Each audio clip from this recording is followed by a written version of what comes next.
Ethan and Noah, born 2 minutes apart, were practically inseparable. Those 2 minutes felt insignificant. They were two halves of a whole, a single soul split in two. Their parents often joked they were a world unto themselves, needing no one else. Growing up, they were a constant pair, climbing trees, building blanket forts, and sharing secrets late into the night. They even possessed a silent language, an unspoken understanding that transcended words. If one felt pain, the other felt it too. If one laughed, the other joined in, instinctively. It was a connection few understood, but to them, it was simply life. As they grew older, subtle shifts began to occur. Awkward silences appeared. Fleeting glances lingered. Noah, always the confident twin, found himself watching Ethan longer than he should. Ethan, quiet and reserved, felt an unfamiliar emotion stir within him whenever Noah's laughter filled the room. One evening after a long school day, they lay on their beds, the only sound the soft whir of the fan. Staring at the ceiling, Noah broke the silence. "Do you think anyone else feels like us?" Ethan turned, a frown creasing his forehead. "Feels like what?" "I don't know," Noah hesitated. "Like this, close, like we are." Ethan's heart pounded, his palms damp. He couldn't shake the feeling Noah's words held a deeper meaning. "I guess not everyone has what we have," he finally whispered. Noah met his gaze, his dark eyes soft yet intense. "Yeah," he murmured, "I guess not." The unspoken weight of the moment settled between them, pressing on Ethan's chest.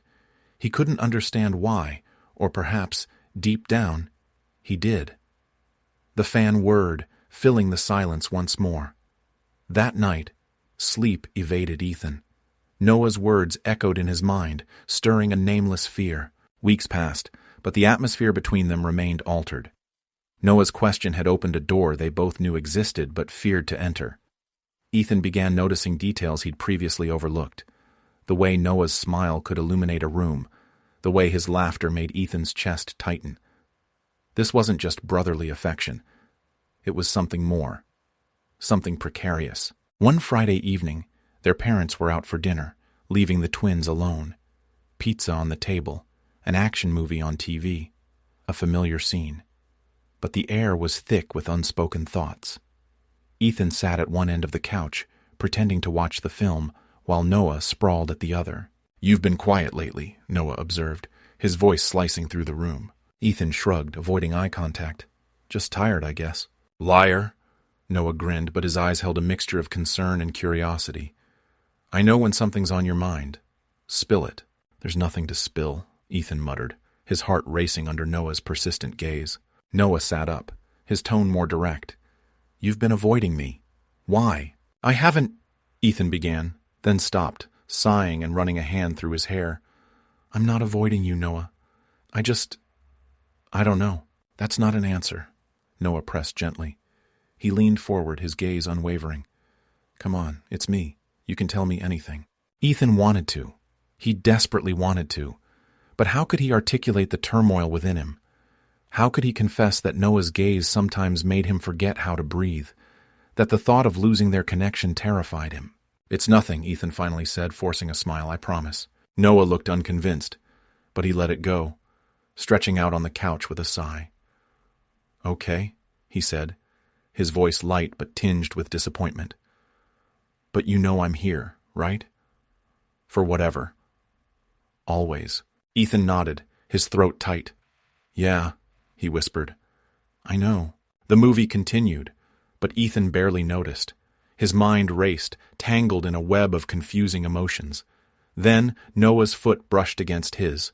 An innocent, casual touch, yet it lingered a moment too long. Ethan's breath hitched, his body freezing. He could feel the warmth of Noah's skin through the fabric of his jeans. "Sorry," Noah said quickly, retracting his foot. But there was something in his voice that made Ethan look up. Their eyes met, and the world seemed to still. Noah's gaze softened, and Ethan's heart pounded. He wanted to speak, to laugh, to break the tension, but he was paralyzed. And then Noah smiled, a slow, hesitant smile that sent a shiver down Ethan's spine. A small, hesitant smile sent a chill down Ethan's spine. "I mean it," Noah said softly. Whatever it is, you can tell me. Ethan averted his gaze, his chest constricting. He couldn't, not yet. But in that instant, he recognized an undeniable truth he could no longer dismiss. He was falling, and there was no turning back. The following day dragged on endlessly. Ethan couldn't shake the memory of the previous night. Noah's touch, his smile, the way his words echoed long after the film had ended. It gnawed at him, tugging at every corner of his mind. By evening, Ethan decided he couldn't remain captive to his thoughts any longer. He needed fresh air, space, anything to clear his head. He grabbed his hoodie and slipped out the back door, heading towards the small path behind their house. He hadn't anticipated Noah following him. "Are you going to tell me what's going on? Or am I supposed to guess?" Noah's voice startled him, but he didn't turn. He could hear the crunch of leaves beneath Noah's feet as he closed the distance. "Nothing's going on," Ethan said quickly, shoving his hands into his hoodie pockets. Noah stepped directly in front of him, halting Ethan's progress. "You've been acting strange for weeks. You barely speak to me, avoid eye contact, and look like you're about to jump out of your skin every time I come near you." Ethan's jaw clenched. "I don't know what you're talking about." Noah sighed in frustration, running a hand through his hair. "Why can't you just talk to me? I'm your brother, Ethan. I'm supposed to be the one person you can trust. That's the problem." Ethan's voice rose louder than he intended, surprising them both. He looked away, his face burning, but he couldn't stop now. The words tumbled out before he could contain them. "You're my brother, Noah. That's why I can't." His voice cracked, and he turned away, hands shaking.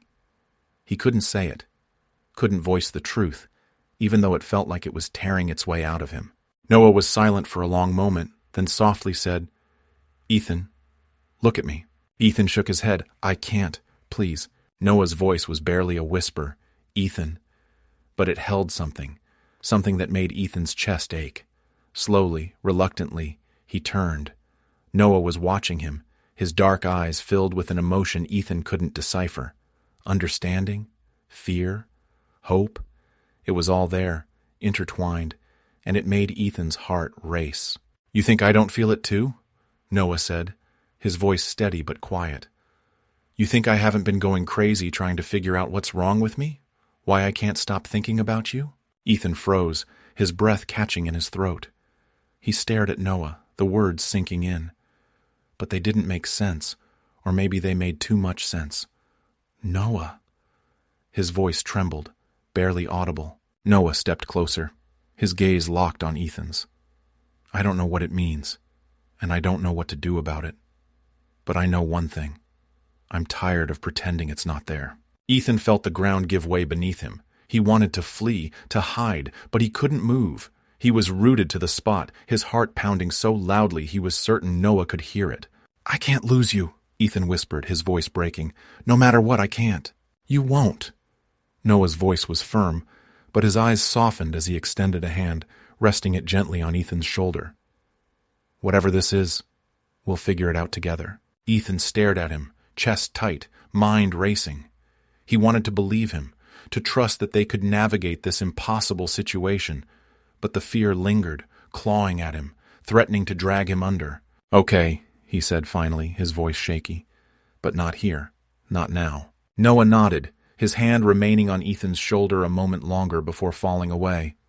"Whenever you're ready." Ethan looked at him, truly looked at him, and for the first time, he saw something he hadn't permitted himself to see before. It wasn't just the bond they'd always shared.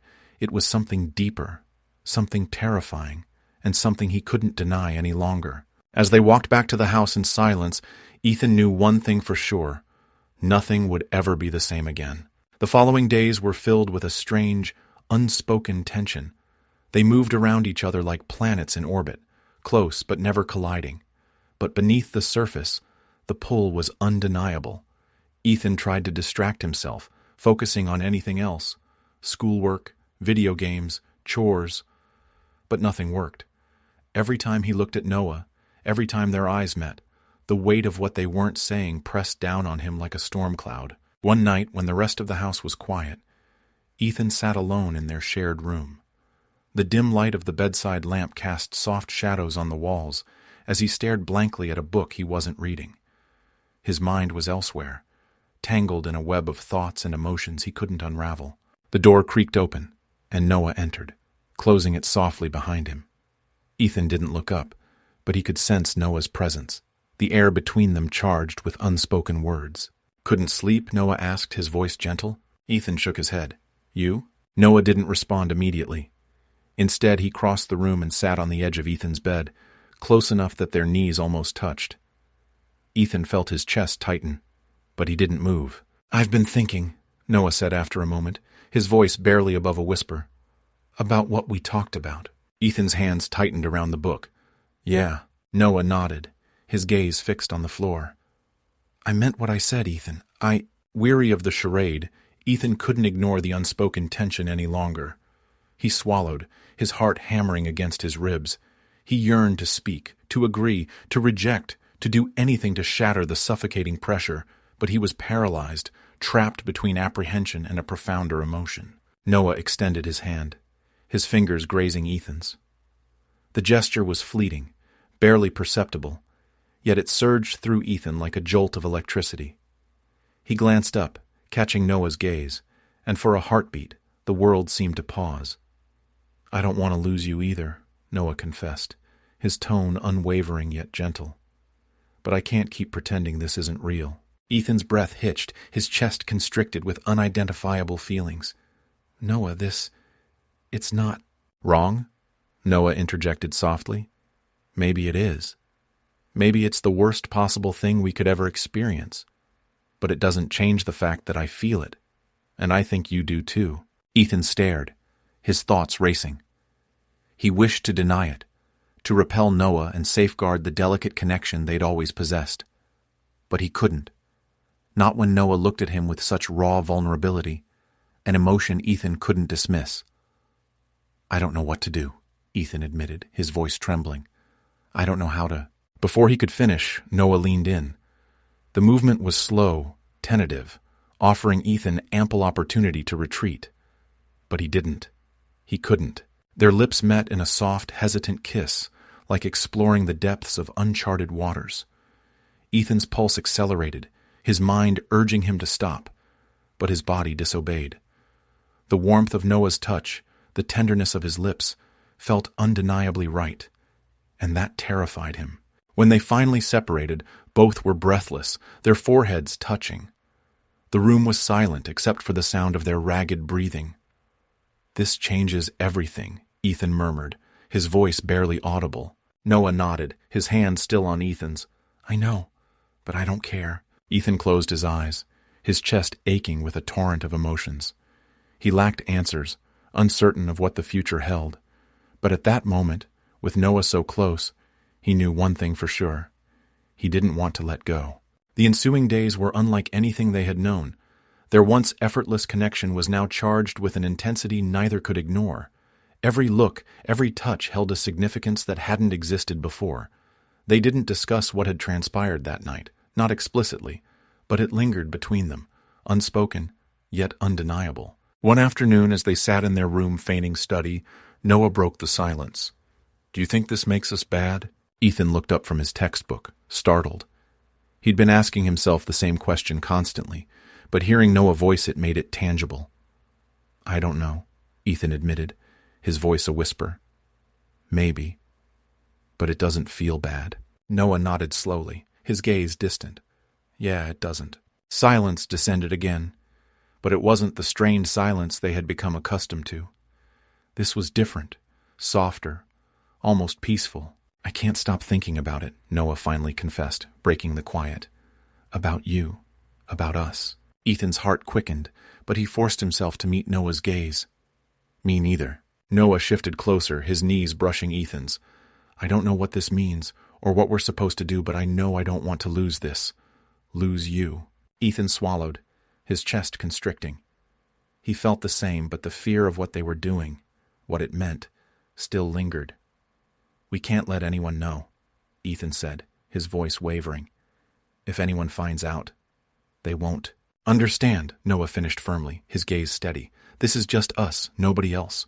Ethan nodded, but the knot in his stomach remained. He wanted to believe Noah, to trust that they could keep this secret, but a part of him couldn't shake the fear of the consequences if they failed. That night, lying in their beds on opposite sides of the room, Ethan stared at the ceiling, his thoughts racing. He could hear Noah's soft, even breathing, and it brought a strange sense of comfort. "Noah," he whispered, his voice piercing the quiet. "Yeah?" Noah's reply was faint but enough. Ethan hesitated, his heart pounding. "Do you think this will ruin us?" There was a long pause. For a moment, Ethan thought Noah wouldn't answer. Then he heard the rustle of sheets, and a moment later, Noah was sitting on the edge of his bed. "No," Noah said softly, his gaze unwavering. "I think it'll make us stronger."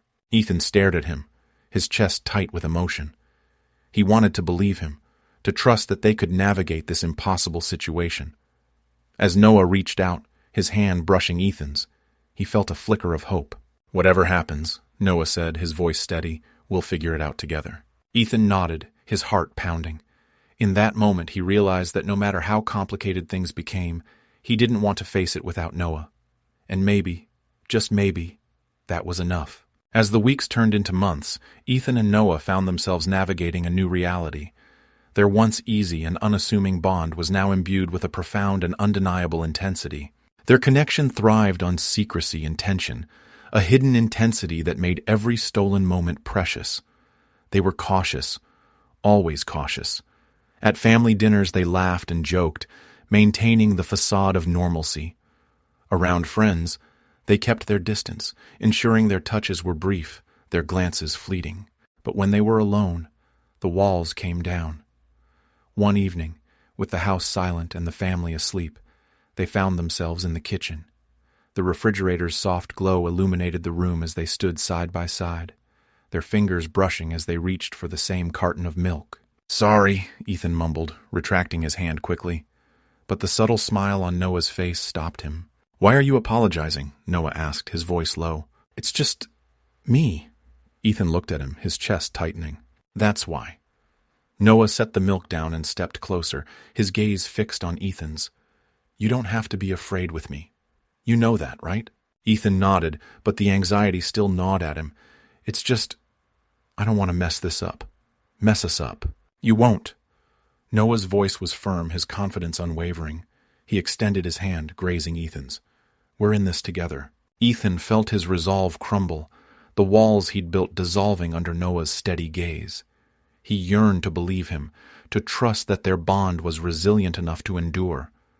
As Noah's hand found his, their fingers interlacing, he allowed himself a sliver of hope. Later that night, as they sat on the couch in the dimly lit living room, the outside world seemed to disappear. Noah leaned back, one arm draped casually along the back of the couch, his other hand resting gently on Ethan's. "Do you ever think about what it would be like if things were different?" Ethan asked softly, his voice breaking the comfortable silence. "Like how?" Noah's thumb brushed against Ethan's hand, sending a shiver down his spine. "If we didn't have to hide," Ethan said, his gaze fixed on their intertwined hands. "If we could just be." Noah sighed, his hand tightening around Ethan's. "I think about it all the time. But this is our reality. It's not fair, but it's what we've got." Ethan looked up, meeting Noah's eyes. He saw sadness there, but also a steely determination, a silent vow that he wouldn't let the world take this away from them.